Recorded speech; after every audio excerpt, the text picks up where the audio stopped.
திருக்குறள் சிந்தனை. அரசர்க்குரிய படைகள் பலவற்றுள்ளும் இறுதி வரை உறுதிவரன் என்று போரிடவல்ல படை நிலைப்படை என்றும் தொல்படை என்றும் அழைக்கப்படும் காலால் படையே ஆகும்.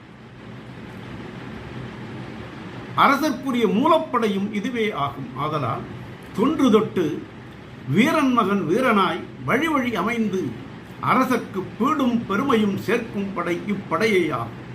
ஆகவே மிக்க உரிமையோடும் தருகன்மையோடும் உறுதிவரன் என்று போரிட்டு எதிரிகளை வல்ல படை நிலைப்படையே ஆதலால் அரசன் அப்படைக்கு நாடும் உணவும் பிறர்க்கும் ஈயத்தகும் நிறைந்த செல்வத்தையும் பீடும் பெருமையும் பிறவும் விருப்பத்தோடு தந்து பாதுகாத்துக் கொள்ள வேண்டும் என்பதை படைமாட்சி அதிகாரத்தில் தெய்வப்புலவர் உலைவிடத்து ஊரஞ்சா வன்கண் தொலைவிடத்து தொல்படைக்கல்லால் அரிது என்றார். நாளையும் சிந்திப்போம்.